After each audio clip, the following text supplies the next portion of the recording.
Bine v-am regăsit, doamnelor și domnilor, la o nouă întâlnire pentru minte și suflet. Astăzi o temă feministă, să zic, o temă pentru doamne oricum, dar și de ce nu și pentru domni, poate mai învață ceva și percep mesajul nostru într-un anumit fel. Vorbim despre puterea feminității. Îi mulțumesc din nou pentru prezență. Suade Iagaki, bun găsit! Bine te-am regăsit, mulțumesc! De ce puterea feminității? De ce ai ales să vorbești despre puterea feminității? Mai discutăm despre discriminare în ziua de azi? Nu. Sau au femeile nevoie de un mesaj care să le impulsioneze? Nu e vorba de niciun, să zicem, discriminare, de niciun război, din contră. Iubesc pe atât de mult bărbații pe cât femeile, că am și un bărbat în mine, ca să zic așa, pe care îl iubesc, că suntem și noi yin și yang într-o proporție mai mare la femei sau la bărbați. Așadar, am un respect deosebit pentru domni și pentru esența masculină, la fel cum am și pentru cea feminină. Și am ales să discut despre aceste tainele feminității sau puterea feminității, pentru că ambele înseamnă ceva mult mai mult pentru o femeie, sau mai bine spus, diferit decât pentru un bărbat. Cum de altfel și un bărbat are în el o femeie pe care o poate accesa în momentele poate de delicatețe, de creație, poate de a înțelege, de a empatiza într-un anumit mod de tip feminin, la fel cum este și de tip masculin. Și atunci am ales să discut mult mai deschis despre asta în cadre pe care eu le organizez special pentru doamne și exclusiv pentru ele, nu pentru că nu mi-aș dori la un moment dat să le spun și bărbaților ce am de spus, doar că abordez foarte deschis subiecte care sunt considerate tabu, iar prezența domnilor s-ar putea să trezească în doamne oarecum o jenă, pentru că erau și bărbați acolo și am zis eu o chestie. Și am zis să evităm astfel de, nu știu, lezări interioare, creând separat discuții doar între doamne. Și această putere o avem în noi, fiindcă astăzi se discută foarte mult de masculinizarea femeii. Ceea ce mi se pare deja destul de exagerat și, cum am spus deseori, între ghilimele de rigoare, sindromul Evei, cumva ea e vinovată pentru tot, că nu e feminină, că s-a masculinizat, că ce-i cu mine, că de ce nu mă iubesc bărbații. Toate problemele, sau mai bine spus, dorințele ale femeilor să devină mult mai feminine, are o singură cauză, și anume de a fi iubite. De acolo pleacă. Da, toată lumea dorește să fie iubit și un bărbat își dorește și o femeie, dar toate modificările pe care și le face o femeie, fie fizice, fie în carieră, fie în orice, pleacă de la o singură dorință, să caute să fie iubite. Nu neapărat femeia își dorește să fie feminină sau să învețe așa ceva, pentru că doar atâta să fie feminină. Și le spun deseori că nu veniți la aceste seminarii să învățați să fiți feminine, pentru că adevărata cauză sau ceea ce dorind foarte profund apare această nevoie de a fi iubită și ești dispusă să încerci foarte multe lucruri în viață sau să te educi ca să te faci iubită. Dar de ce mai mult la femei decât la bărbați? La urma urmei suntem cu toți oameni, toți simțim această nevoie de a fi iubiți. Asta e. Asta mă întreb și eu și le-am spus deseori și doamnelor, dar și domnilor pe această cale. Nu este doar de datoria femeii ca să învețe să devină femeie și mai mult decât atât feminină. Pentru că se aude foarte mult astăzi în felul următor. De partea unor domni, nu toți, unora, când spun unora, cei care sunt se simt, să sperăm că se simt. Așa, că totul ține de o femeie, că doar o femeie te face pe tine să fii bărbat. Dacă eu aud vreodată așa ceva, eu spun în felul următor acelui bărbat: dacă totul, absolut totul, depinde de o femeie ca tu să devii bărbat, înseamnă că tu, ca ființă umană, te-ai autodesconsiderat în fața societății și în fața mea, și asta înseamnă că de tine nu ține nimic, nu te duce capul să faci ceva și totul ține de mine. Și ai grijă că s-ar putea să întâlnești o femeie atât de diabolică care să intre asta în cap, încât din tine face și rege și sclav și tu ești pur și simplu un om așa cumva pierdut, în care doar o femeie te poate face pe tine să fii bărbat. Și eu cred că un bărbat care este bărbat cu B mare se gândește: dom'le, că nu pe mine o femeie mă face 100% bărbat, are un rol, joacă un rol, mă ajută sau mă încurcă, dar ține și de mine să învăț să fiu și eu bărbat, la fel cum are și datoria femeia să învețe să fie femeie sau mamă sau ce vreți voi. Dar mi se pare așa deja de prost gust ca în secolul în care noi trăim, gata, toate femeile sunt vinovate, ele s-au masculinizat, ele nu știu să fie femeie și bărbatul stă așa frumos acasă și așteaptă că ea să intre pe ușă femeie. Când de fapt și o femeie devine femeie datorită unui bărbat, că un bărbat poate să scoate din tine zeița sau sclava, la fel cum și o femeie scoate din tine tot ce ai mai rău ca bărbat și nervii, la fel de bine poate să scoată și pâinea lui Dumnezeu de acolo. Așadar depinde acum ai mentalitatea formată, pentru că sunt și bărbați care zic totul ține de o femeie, că asta trebuie să vină într-un fel, nevoasă să gătească toată lumea, eu sunt aici că nu știu ce. Dacă e așa, înseamnă că tu ca om, nu știu, nu ești înzestrat cu nimic. Apare o problemă și la femei. Și anume care? Mi l-a luat, mi l-a furat aia. A venit ăla și a zis nu știu ce lui, dar în general că mi l-a luat.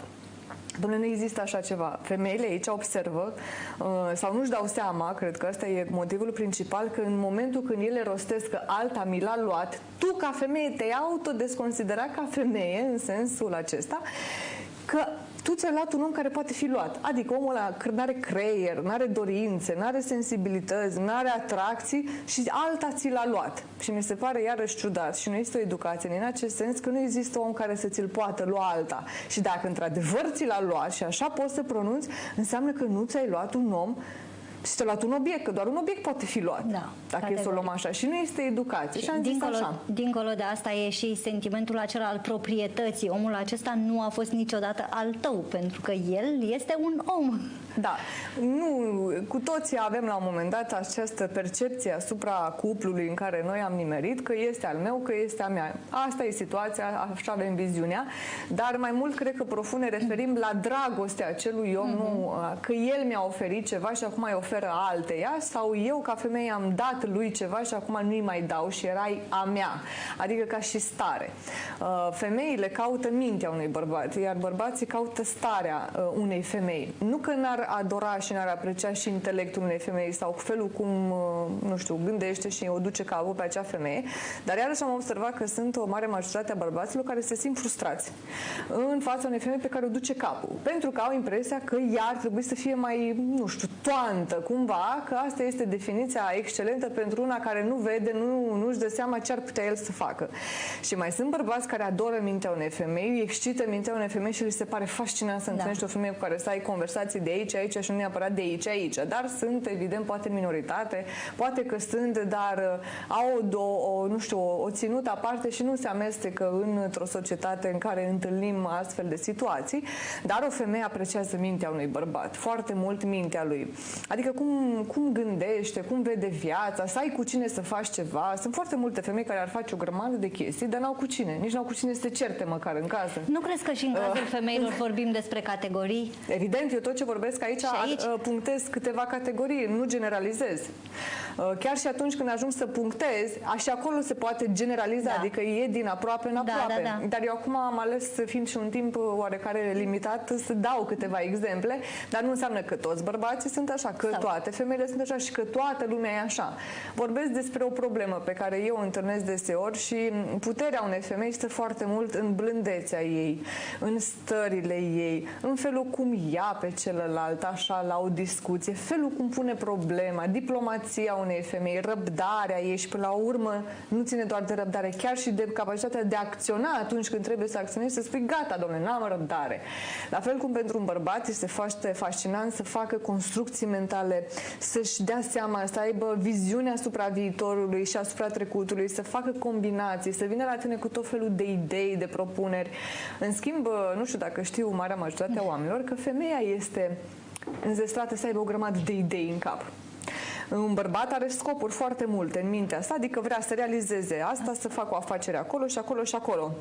Problema e că nu duce deseori în el capacitatea de a avea ideile și cum să o facă. În schimb, femeia așa este înzestrată să nu aibă așa dorință să ducă până la bun sfârșit sau un scop special. Poate să-l avorteze, cum am spus deseori, un scop pentru celălalt. Îl lasă copilul să-l crezi pentru, nu știu, alte responsabilități sau din contră toate pentru copil. Imediat abandonează un scop pe care și l-a propus, dar este foarte bună la idei. Are o imaginație și o creativitate fascinantă. Și le-am spus deseori, doamnelor, nu le mai dați idei bărbaților degeaba și aici capitolul cu cine te-ai dus.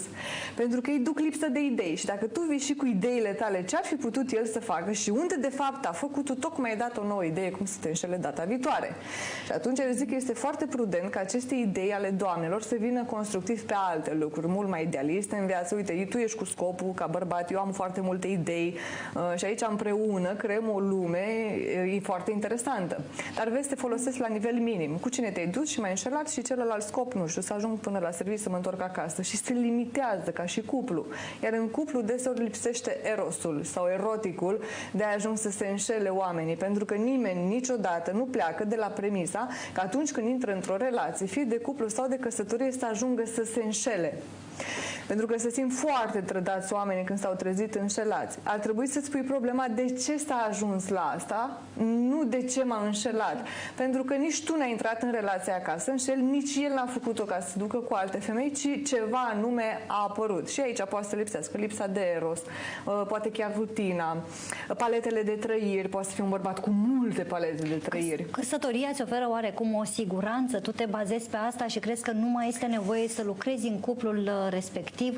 Da, e cumva asta e situația. Societatea în care noi trăim ne ajută cumva să ne confirmăm statutul și, să zicem, fericirile în fața celorlalți prin această uniune, acest act numit căsătorit. Oficial. Este frumoasă căsătoria făcută, că nu sunt împotriva ei, unde nu necesită hârtia ca dovadă sau numele lui sau al ei, ci în fața, nu știu, în fața, nu știu, lumii întregi, într-un cadru specific, sufletește căsătoria făcută, dar nu se caută atât de mult asta cât hârtia.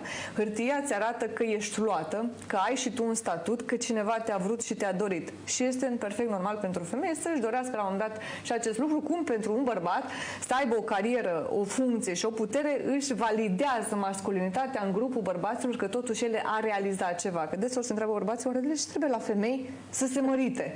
Și atunci ar putea să vină și o femeie și zică, dar la ce trebuie ție funcția aia și te lupți atât de mult cu acel domn când bani poți să-i faci și așa cum ești. Și aici nu se înțeleg oamenii între ei și nu e vorba că unul e într-un fel, că ăla e altfel, ci pur și simplu sunt două ființe care ar trebui să învețe în această lume să se înțeleagă, nu să se descopere atât de mult, pentru că este foarte greu să te duci să descoperi ce înseamnă exact o femeie și ce vrea sau ce înseamnă un bărbat și să se înțeleagă. Și lipsește înțelegerea. Altfel se întâmplă războaie și atunci se scoate ochiul că de ce tu ești așa, că trebuie să fii dincoace, dar fiecare dacă și-ar cunoaște puterea, fie a masculinității pe partea lor, fie a feminității, eu știu că sunt puternic în stări ca femeie, că pot declanșa poate râsete în jurul meu sau poate chiar lacrimi de bucurie sau din contră, într-un sens negativ, ceva trezesc. De-aia, aici vreau să termin, bărbații fug de acasă de la femei, că se întreabă deseori femei care au studii, au școală, au copii, au tot. De ce m-a părăsit? Pentru că nu mai suportă stările tale. Pentru că fuge, că nu rezistă un bărbat în fața unei furtuni, când începe ea și dispare. În schimb, tu nu suporți la el faptul că tace și nu-ți spune ceva. Și aici ține de informație, că ea vrea să știe. Da. Vor mai mult femeile să știe decât bărbații? Da. Sunt femeile mai geloase decât bărbații? Nu pot să spun asta, pentru că am întâlnit cazuri și bărbați foarte geloși și posibil și femei la fel. Își confirmă iubirea prin gelozie, ceea ce mi se pare, nu știu, nivel, sub nivel, nici poate fi vorba de atât de multă iubire. Gelozia nu este o dovadă a iubirii, este o boală și ea trebuie tratată. Poate să apară momente în sufletul tău că nu ești poate un sfânt în această viață de gelozie, dar nu trebuie hrănită, fiindcă sunt cupluri care special nasc gelozia, adică eu puțin cu el, tu puțin cu ea, așa cum fac ca să trezim pasiunea, că până la urmă de asta s-au agățat de la bun început de o pasiune. Dar nu este dovada iubire. Și aici, legat de ce m-ai întrebat tu, cine e mai gelos, cine e mai curios, dacă este, ne uităm în arcana numărul 2 din tarot, pentru că eu studiez și simbolurile din tarot. Foarte important de menționat că în țară s-ar putea să fie asociat cu altceva, nu are treabă cu divinația, e ridicat la rang de artă și se studiază desenele de acolo și simbolurile. Iar în tarot, în arcana numărul 2, adică acea carte notată cu numărul 2, este o femeie cu o carte în mână, se numește papesă, îndreptată cu fața către trecut, învăluită foarte tare.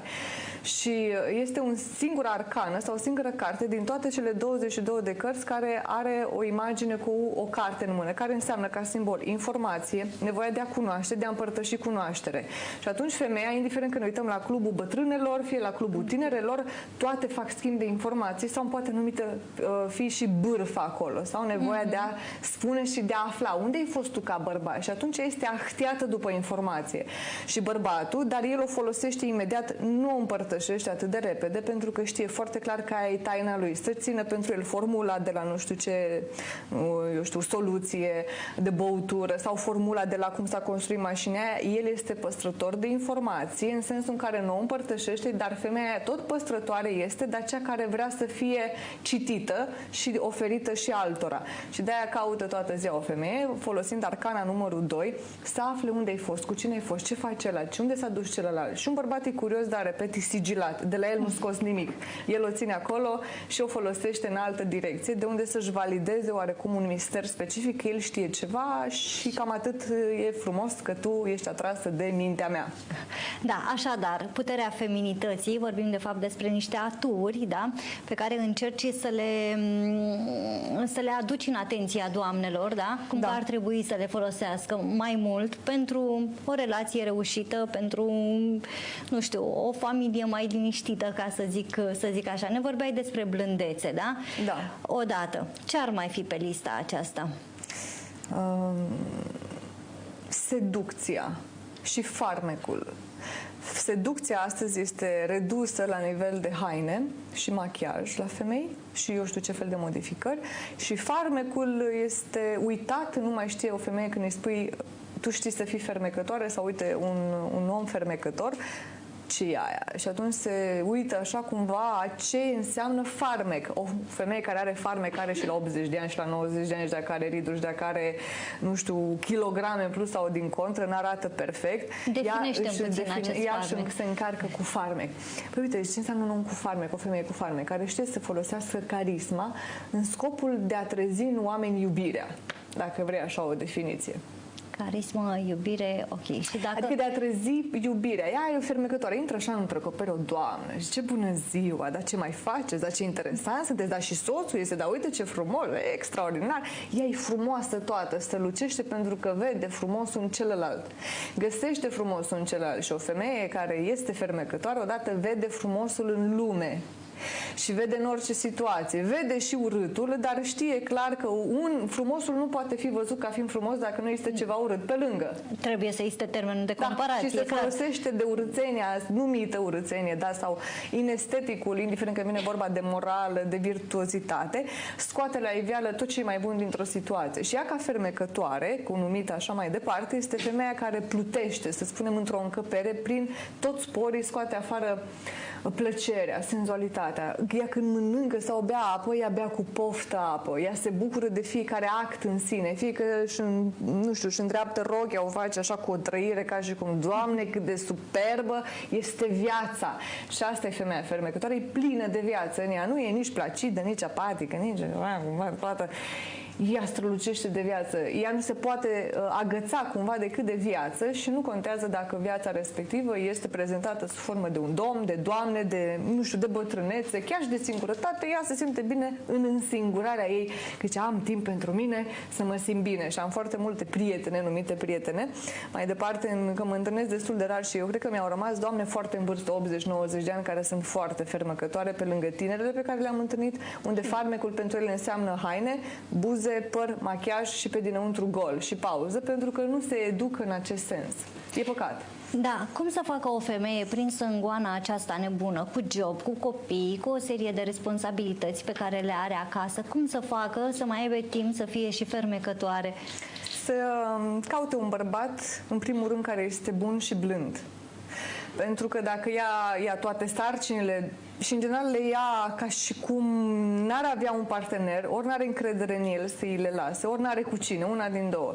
Și eu zic că aceste lucruri se împart. Dacă ai un bărbat care are cap, minte și suflet, te vede că ești toată vai și amar de capul tău, alergat în toate direcțiile, zice, eu vreau o femeie normală la cap. Da. Eu nu vreau această femeie să ajungă disperată și o să mă ocup de ce pot eu să o ajut sau chiar din contră să mai tăiem de pe listă, că s-ar putea să fi căzut în păcatul lăcomiei. Că vrea și carieră, că vrea și copilul, ăla să fie nu știu cum, trebuie să renunți la ceva în numele altui lucru, ca lucrurile să fie așa cumva plăcute ție, să ai conștiința împăcată. Dacă n-ai cu cine, că mai sunt variante în care femeia le face pe toate, atunci aici este deja un mesaj și pentru domni că undeva ar trebui și ei să caute să își dezvolte mai mult mintea lor și nu atât de mult partea financiară. Fiindcă astăzi, după cum observați, femeia poate și ea singură să se susțină, fiindcă aleargă, după cum știți.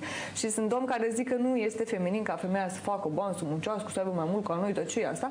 Eu zic că altceva, că dacă pe vremuri femeia era o muritoare de foame și trebuia să o iei să te măriți cu ea, să-i faci copii, că așa aveai tu o casă să-i oferi și nu-ți convenea că știai ca bărbat că ea stă cu tine pentru bani, astăzi a venit momentul femeii în care poți să stai cu o femeie în care știi clar că ea nu mai are nevoie de banii tăi.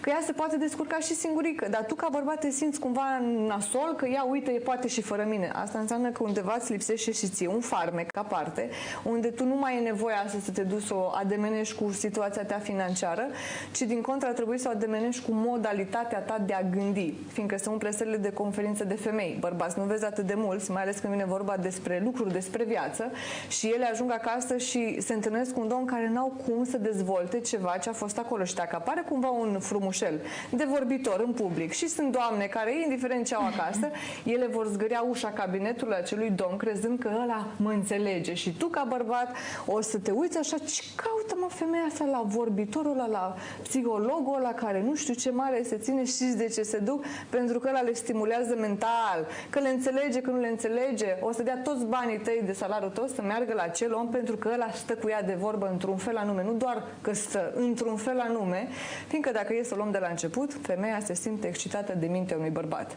Și asta este totul. Da, revenim și ai la putea ideea... și tu ca bărbat acasă să o atragi și să zici, băi, femeia, hai să zic ceva, că știu eu chestii care tu nu știi. Hai să, nu știu, ceva trebuie să-și hrănească capul și poate așa se echilibrează lucrurile. Poate ea vrea carieră în lumea în care noi trăim și el ar trebui să ocupe, dacă ea face bani, nu știu, să mă dezvolt psihic, mental, pentru că s-a ajuns deja într-o lume în care și femeia are acces și atunci eu ca bărbat nu mai pot să concurez sau nu mai pot impresiona, trebuie să mă duc cu ce mai departe, nu cu mai mulți bani, cu alt tip de gândire sau o nouă mentalitate.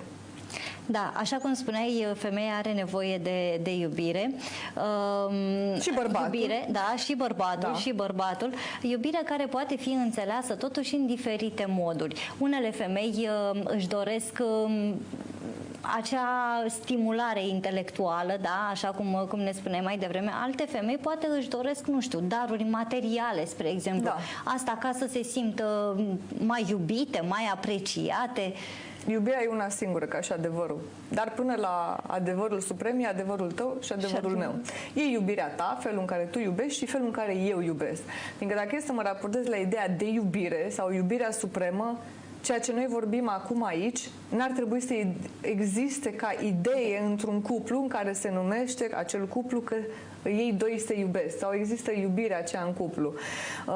Iubirea aceea, dacă vrei, supremă, pe care eu o numesc așa, este sublimul care îl trăiești cu un partener, nu necesită explicații, la explicații, parcă nici cuvintele nu mai apar în acel cuplu, dar totuși există o prezență, amândurora nu sunt vecini de apartament, chiar dacă tac o zi întreagă ei doi chiar se iubesc, chiar dacă ea iese afară pe ușă, el știe unde s-a dus ea, dacă el vrea nu știu ce o pace în dormitorul lui, știe de ce o face, nu au nevoie de validări ca de la copii, dar tu de ce m-ai lăsat acum?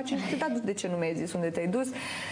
Este un alt nivel de iubire sau iubirea sublimă, dar acest tip de iubire ca mine, pentru mine, ia-mă în brațe, ba nu, de ce tu nu mi-ai spus? Într-un fel aici apar două lumi diferite, în care unul așa a perceput ideea de iubire și nevoile sale, care se numesc atașamentele care le creează în jur, ceea ce oferi familia sau ea lipsi și caută de la celălalt partener și celălalt la fel cu lumea lui. Uite, se întâlnesc două lumi și cum ar putea aceste două lumi să fie o singură lume. Din păcate, ca să creezi o singură lume, începe lupta. Vino tu în lumea mea și îl absorbe, trăiește ca mine, fă ca mine, eu știu mai bine, iubește ca mine. Vezi, așa se iubește, nu? Ăla vine și vrea să-l bage în lumea lui și zice, nu mă, ca așa ca mine. Și toată lumea încearcă să-l tragă pe celălalt în lumea lui, în loc să amândoi să vină și să creeze împreună o lume. Așa cum se creează un copil din părți din mine sau din părți din tine, și așa această lume trebuie creată în comun, unde noi doi ne putem întâlni. Tu niciodată n-ai cum să știi vreodată ce m-a făcut pe mine să fiu ceea ce sunt eu astăzi. Da. Și de ce ai schimbat ceva la mine, când tocmai de asta te-ai îndrăgostit, pentru că asta sunt cu calități și cu defecte. Și atunci, ținând cont de aceste date, creăm o lume în comun și acolo ne întâlnim. Și uite, acolo lumea aceea în comun e o lume nouă. Iar cealaltă rămâne lumea veche, care hrănim această lume nouă cu lucrurile benefice. Da, am avut atâtea idei, am trecut de la una la cealaltă. Bun, mă gândeam la un moment dat cum că...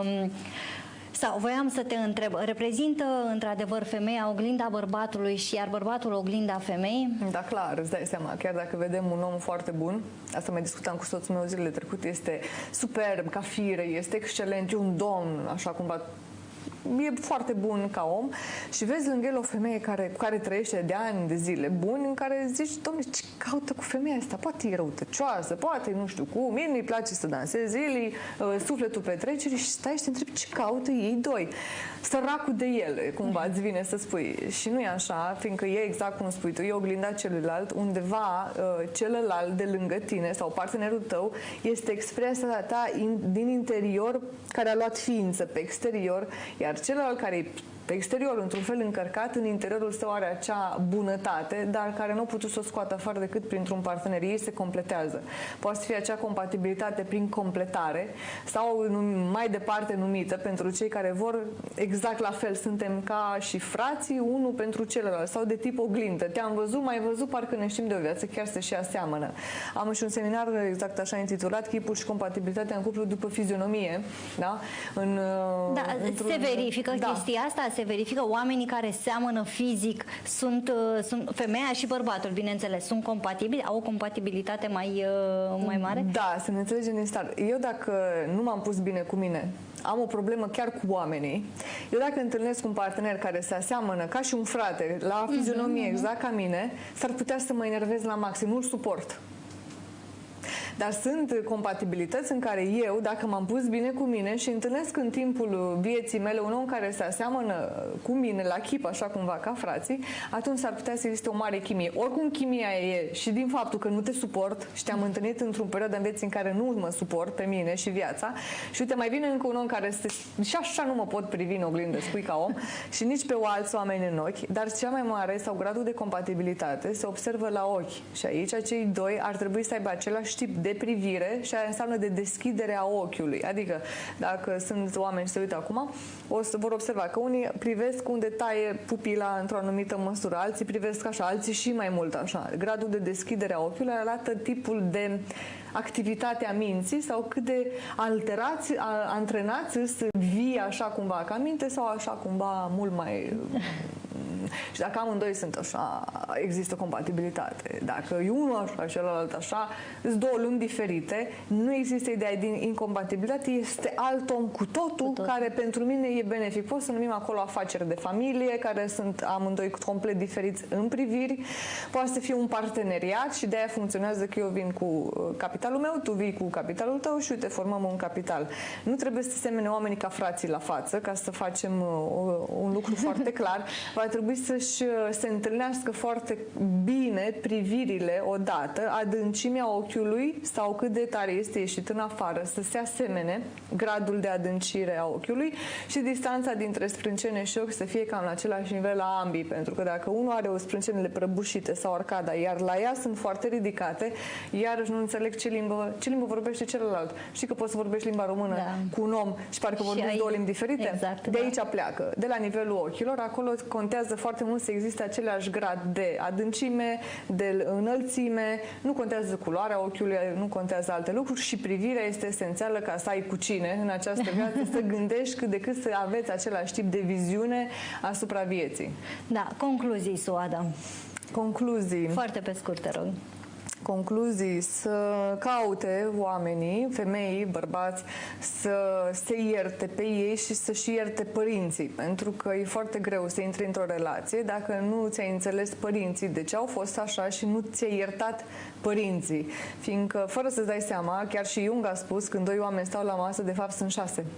Adică suntem noi doi, sunt părinții mei și sunt părinții tăi. Și atunci tu vii cu un bagaj din partea părinților după tine și din partea lui vine așa mai departe și e bine să te împaci cu părinții tăi, măcar în suflet sau în mintea ta, ca să poți să te duci, cum a spus până la urmă și să scrii și în Biblia asta, că lasă-l pe mama ta și pe tatăl tău și du-te. Și atunci asta înseamnă și la a lăsa complet tot ce el vine și te vânează, ca și amintire.